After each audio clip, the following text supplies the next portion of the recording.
Hello दोस्तों, निश्चय इस पटना में फिर से आपका स्वागत है। फिर हम एक नए न्यूज के साथ आपके समक्ष उपस्थित हुए हैं। जैसा कि बीपीएससी ने नोटिफिकेशन जारी किया है, जिसको लेकर फिर से स्टूडेंटों के मन में बिल्कुल असमंजस की स्थिति है। इसी असमंजस को दूर करने के लिए हम फिर से इस वीडियो के साथ उपस्थित हुए हैं। एक वैकेंसी बीपीएससी के द्वारा दी गई है, जिसमें कुछ बिंदुओं को लेकर स्टूडेंट के मन में कुछ समस्या है। इससे पहले वाले वीडियो में भी हमने देखा था आपको कि जो 3 चांस को लेकर जो दुविधा थी स्टूडेंट के मन में, उसको मैंने दूर करने का प्रयास किया था। आज एक नए वीडियो के साथ, जिसमें एक नई वैकेंसी हमारे बीपीएससी के द्वारा दी गई है, जिसमें कुछ बिंदुओं को लेकर, कुछ पॉइंट को लेकर स्टूडेंटों के मन में असमंजस की स्थिति बनी हुई है। उसी असमंजसता को दूर करने के लिए आपके समक्ष उपस्थित हुए। आइए देखते हैं वो कौन सी बिंदु है, हम लोग चर्चा करते हैं। जैसा कि आपको दिख रहा है यहाँ पर कि बिहार लोक सेवा आयोग के द्वारा नगर विकास एवं आवास विभाग बिहार के अंतर्गत सहायक लोक स्वच्छता एवं अपशिष्ट प्रबंधन पदाधिकारी के कुल 286 पदों के लिए एक वैकेंसी निकाली गई है। इस वैकेंसी की सारे डिटेल आप जाएंगे बीपीएससी के साइट में, तो सारे डिटेल आपको मिलेंगे। फिर भी इनमें से कुछ बिंदुओं को लेकर जो आपके मन में दुविधा है, उसको हम दूर करने का प्रयास करेंगे। जैसा कि आपको दिख रहा होगा, इसमें टोटल 286 सीटें हैं। किस वर्ग के लिए कितनी सीटें यहाँ पे दी गई है, और चूंकि हमारे भारत में 35% आरक्षण यहाँ पे महिलाओं को दिया गया है, हर कैटेगरी में 35% सीटें महिलाओं के लिए आरक्षित है। जैसा कि यहाँ पे आपको देख सकते हैं, यहाँ पे सारी चीजें लिखी हुई आपको दिखाई देगी। दोस्तों देखिए, यहाँ पे कुछ चीजें आपको यहाँ ये कॉमन सी बातें हैं। यहाँ पर सबसे पहले देखना है कि यहाँ जो आपका सेकेंड बिंदु जो लिखा है, खंडिका 2 लिखा हुआ है कि वेतन स्तर आपका लेवल 7 का होगा। जैसा कि बीपीएससी के द्वारा जो सामान्य एग्जामिनेशन लिए जाते हैं, उनमें 3 स्तर के एग्जामिनेशन होते हैं, पीटी होता है, मेंस होता है, फिर इंटरव्यू होता है। उसमें भी देखेंगे लेवल 7 से पोस्ट हमारे स्टार्ट होते हैं और भी अपर लेवल तक होते हैं। खासकर देखेंगे वीडियो सीओ का जो पोस्ट होता है वो लेवल 7 के माने जाते हैं। ठीक उसी लेवल के पोस्ट हमारे ये भी हैं। इनमें शैक्षणिक योग्यताएं क्या है, इसको लेकर एक बात यहाँ पर दी गई है कि किसी भी विश्वविद्यालय से आप रसायन शास्त्र में, पर्यावरण विज्ञान में, रसायन सिविल में, पर्यावरण विज्ञान में, लोक स्वास्थ्य अभियंत्रण, जैव प्रौद्योगिकी में बैचलर ऑफ इंजीनियरिंग, बीटेक की डिग्री अथवा प्लानिंग आर्किटेक्चर में बैचलर की डिग्री, ये सब डिग्री है कि आपके पास है, या ये सब डिग्री से आपने ग्रेजुएशन किया है, तो वो आप सारे लोग एलिजिबल होंगे इस फॉर्म को भरने के लिए। ठीक है, ये सारी डिग्री आपकी होनी चाहिए। जो लोग भी इस स्ट्रीम से ग्रेजुएशन किए हैं या किसी भी विश्वविद्यालय से आप बैचलर की डिग्री लिए, तो इस फॉर्म को आप आसानी से भर सकते हैं। ठीक है, एक चीज यहाँ पर पढ़ने योग्य है कि देखिए यहाँ पे लिखा हुआ है कि शैक्षणिक योग्यता से संबंधित सभी प्रमाण पत्र ऑनलाइन आवेदन भरने की अंतिम तिथि यानी कि 10 फरवरी 2022 के पूर्व का निर्गत होना चाहिए। याद रखना है, इसमें जो आपको फॉर्म अप्लाई करना है, ऐसे बीपीएससी के जो जनरल फॉर्म वर्तमान में भराए जाते हैं, उसमें केवल ऑनलाइन कर देना होता है। लेकिन इसमें देखना, ऑनलाइन करने के साथ उस ऑनलाइन फॉर्म का पीडीएफ निकालकर, उस ऑनलाइन का प्रिंट आउट निकालकर, और जितने भी डॉक्यूमेंट्स होते हैं उन सभी को फिर आपको क्या करना है, स्पीड पोस्ट करना है। और सारे डॉक्यूमेंट्स कब के होने चाहिए, 10 फरवरी 2022 से पहले का निर्गत होना चाहिए। उसके बाद की निर्गत होने वाली चीजें आपके लिए मान्य नहीं होगी। आगे और देखते हैं क्या बातें हैं। उम्र सीमा को लेकर सेम चीजें हैं। सामान्य वर्ग के व्यक्ति 37 वर्ष तक, ओबीसी ईबीसी वाले 40 वर्ष तक, और एससी एसटी वाले आपको यहाँ पर 42 वर्ष तक कर सकते हैं। एक चीज यहाँ पर और देखने लायक है, देखिए यहाँ पे लिखा हुआ है कि कार्मिक एवं प्रशासनिक सुधार विभाग के द्वारा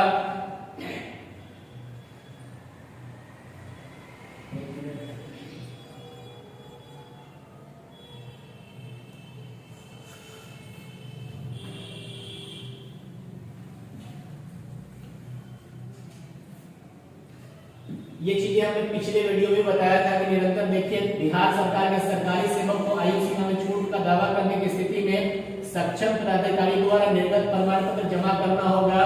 और ये देखिए, आयु सीमा मैंने बताया था 5 वर्षों की छूट मिलेगी। लेकिन ये भी चीज यहाँ पे लिखा कि बिहार सरकार में निरंतर 3 वर्ष की सेवा पूर्ण कर चुके हैं, उनको मिलेगी। सरकारी सेवकों के लिए निर्धारित अधिकतम 3 अवसरों की सीमा, सेम जो हमने 67वीं बीपीएससी के वैकेंसी में थी, ठीक यहाँ भी देखेंगे सरकारी सेवक के लिए 3 सीमा निर्धारित की गई है। वो चीजें यहाँ भी लागू रहेगी, जैसा हमने पिछले वीडियो में बताया था, आप देख लेंगे। इसके अलावा कुछ और मुख्य बिंदु है जहाँ पे कंफ्यूजन की स्थिति है, उस पर भी हम लोग चर्चा करते हैं। देखिए यहाँ पे लिखा हुआ चयन की प्रक्रिया। इस चयन की प्रक्रिया में यहाँ पे देखिए आपको लिखा होगा कि विज्ञप्ति पदों के विरुद्ध में नियुक्ति हेतु इच्छुक उम्मीदवारों के चयन के लिए निम्नलिखित परीक्षा का आयोजन किया जाएगा। इसमें साक्षात्कार नहीं लिया जाएगा। याद रखना है ये परीक्षा केवल एक ही स्तर की होगी। सामान्य बीपीएससी की परीक्षा 3 लेवल पर होती है, जिसमें पीटी होता है, मेंस होता है और इंटरव्यू होता है। इसमें देखिएगा साक्षात्कार यानी कि इंटरव्यू की बात नहीं की जा रही है, यानी इंटरव्यू इस एग्जामिनेशन में नहीं होगा। यहाँ पर देखिए चीजें लिखा हुआ है कि विज्ञापन संख्या 2374 दिनांक 16/7/2007 एवं पत्रांक कितना दिनांक 10/1/10/2008 के अनुसार लिखित परीक्षा में शामिल समान वर्ग के उम्मीदवारों को 40%, पिछड़ा वर्ग के उम्मीदवारों को 36.5%, अत्यंत पिछड़ा वर्ग को 34% और अनुसूचित जाति और जनजाति महिलाओं तथा निःशक्त दिव्यांग उम्मीदवारों को 32% न्यूनतम अर्हतांक प्राप्त करना होगा। यानी कि आप चाहते हैं कि इस एग्जामिनेशन में आप क्वालिफाई करें तो कम से कम इतने मार्क्स अपने कैटेगरी के अनुसार आपको लाने होंगे। ऐसा नहीं इतने मार्क्स लाकर आप क्वालिफाई कर जाएंगे या आपको फाइनल ज्वाइनिंग हो जाएगी, ऐसी बात नहीं है। मेगा लिस्ट बनने के लिए कम से कम इतने मार्क्स आपको लाने होंगे। इससे कम मार्क्स आपके लिए क्या होंगे, आप उस एग्जामिनेशन से बाहर हो जाएंगे। इस एग्जाम में जो परीक्षाएं होंगी याद रखना ये 2 पत्रों की होंगी। एक हमारा जो पहला पत्र होगा वो समान अध्ययन का होगा और दूसरा पत्र जो होगा यहाँ पर देखिए लिखा हुआ है जो रसायन, पर्यावरण विज्ञान अथवा रसायन, सिविल, पर्यावरण विज्ञान, लोक स्वास्थ्य अभियंत्रण, प्रौद्योगिकी, प्लानिंग, आर्किटेक्चर, ये सबसे रिलेटेड आपके सिलेबस होंगे। अब पहला सिलेबस तो जनरल जो बीपीएससी जो प्रीलिम्स लेती है सेम वैसे आपको समान अध्ययन के होंगे, लेकिन दूसरे पेपर जो है इसमें जो अनिवार्य पेपर है वो ये सबसे रिलेटेड होंगे। चाहते हैं इसके सिलेबस क्या है तो बीपीएससी के साइट पर जाकर देखिएगा, इसके सारे सिलेबस सेकंड पेपर के दिए हुए हैं, उसको एक बार आप देख लेंगे। ठीक है, ये देखिए जो 2 पेपर का एग्जाम होगा, अनिवार्य पेपर 1 समान अध्ययन 2 घंटे 125 क्वेश्चन होंगे और 100 नंबर के होंगे। ठीक है, 125 क्वेश्चन होंगे और 100 नंबर के होंगे। दूसरा पेपर आपको यहाँ पर देखिए ठोस एवं तरल अपशिष्ट प्रबंधन का है। इसके सिलेबस आपको देखेंगे बीपीएससी के साइट पर जाकर देखेंगे, आपको मिल जाएंगे। यहाँ भी 100 अंक होंगे और 125 क्वेश्चन होंगे। इन दोनों अनिवार्य पत्र को मिलाकर एक मेगा लिस्ट बनाया जाएगा। जैसा यहाँ पे आप देखिए प्रतियोगिता परीक्षा के परिणाम के आधार पर आयोग सफल अभ्यर्थियों की मेगा सूची तैयार करेगा। लिखित परीक्षा के कुल प्राप्तांक समान होने की स्थिति में उम्मीदवार की जन्म तिथि के आधार पर अधिक उम्र वाले उम्मीदवार को मेगा क्रम में ऊपर स्थान दिया जाएगा। मान लेते 2 विद्यार्थी की एक ही मार्क्स आ जाते हैं, उनमें जिन विद्यार्थियों के डेट ऑफ बर्थ ज्यादा होंगे उनकी प्रायोरिटी दी जाएगी, या हमारे डेट ऑफ बर्थ भी सेम हो तो वर्णमाला के अनुसार उनको प्रायोरिटी दी जाएगी।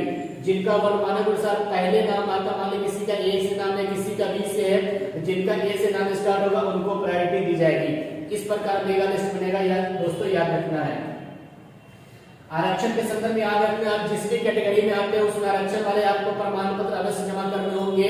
वो सारे प्रमाण पत्र याद रखना है, आवेदन भरने की तिथि के पूर्व का होना जरूरी है। ठीक है, जितने भी प्रमाण पत्र है वो सारे मूल प्रमाण पत्र आपके आवेदन भरने की तिथि के पूर्व के होने जरूरी है।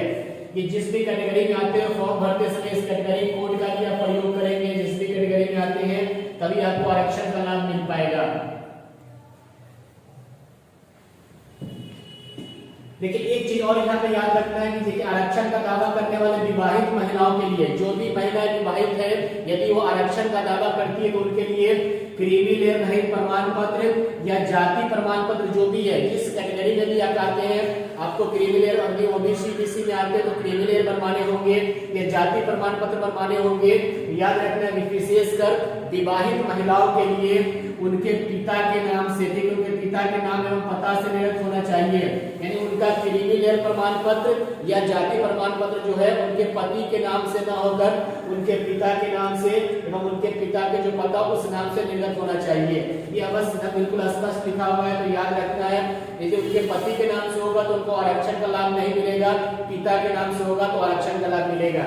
ये चीजें बिल्कुल याद रखनी है, खासकर जो विवाहित महिलाएं हैं। एक दो और न्यूज है यहाँ पर आप देखेंगे।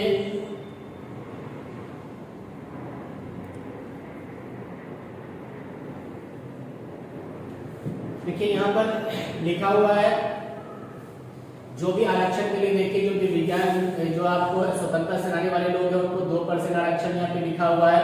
एबीएस वाले लोगों को ईडब्ल्यूएस में जो लोग आते हैं उनको 10% लिखा हुआ है। बाकी जो भी आप देखेंगे जितने भी आपको प्रमाण पत्र इसके लिए चाहिए वो सारे प्रमाण पत्र यहाँ पे लिखे हुए आपको होने जरूरी है। देखिए जन्म तिथि के लिए मैट्रिक का प्रमाण पत्र होना जरूरी है।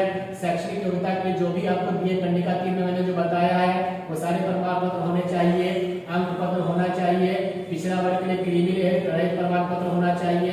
अत्यंत पिछड़ा वर्ग के लिए भी होना चाहिए। अनुसूचित जाति वाले के लिए, जनजाति वाले के लिए, ईडब्ल्यूएस वाले के लिए ये सारे प्रमाण पत्र आपके होने जरूरी है।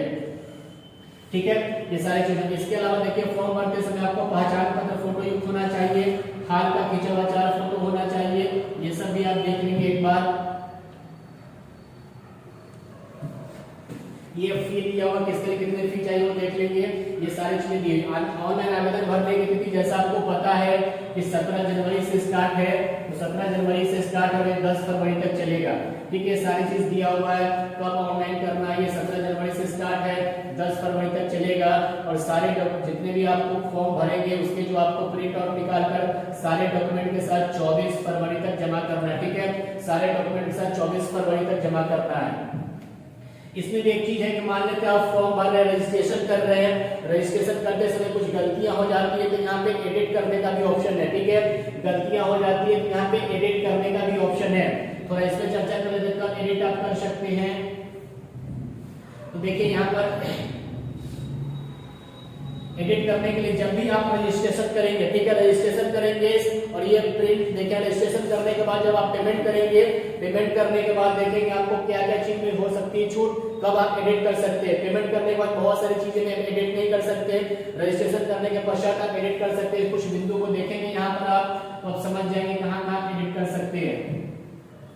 ऑनलाइन आवेदन भरने तो निर्देश का बिल्कुल पालन करना है और एडिट करने वाली सारी चीज आप लोग बिल्कुल समझ जाएंगे उस चीज को देखकर। बस एक चीज याद रखना है कि कहाँ कहाँ एडिट करना है। जैसे एक बार फॉर्म फिलअप हो जाएगा, पेमेंट हो जाएगा, उसके बाद आप एडिट करना चाहेंगे तो आपके नाम में एडिट नहीं होंगे, पिता के नाम में नहीं होंगे, बाकी चीजें हो सकती है।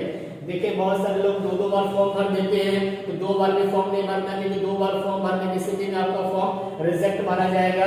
एक ही बार भरना। मानते पहली बार गलत हो गया, उसमें सुधार नहीं हो रहा है तो आप चाहे दूसरे मोबाइल नंबर से, दूसरे ईमेल आईडी से आप फिर से फॉर्म भर सकते हो, मान्य होगा।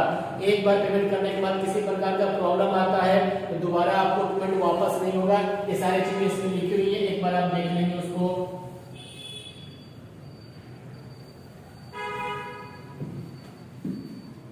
देखिए यहाँ पे सारी चीज लिखा हुआ है कि आवेदन देखिए ऑनलाइन भुगतान करने के बाद ये सारी चीज यहाँ पे देखिए उत्तर ऑनलाइन भुगतान में किसी प्रकार का इंटरनेट या व्यवधान गलत होने पर आयोग उत्तरदायी नहीं होगा। सुधार को अतिरिक्त समय भी नहीं दिया जाएगा। जब आप पूरा फॉर्म भर लेंगे, उस पूरा फॉर्म भरने के साथ यहाँ पे याद रखना है अदर एग्जामिनेशन पर इस एग्जामिनेशन में ऐसा नहीं है।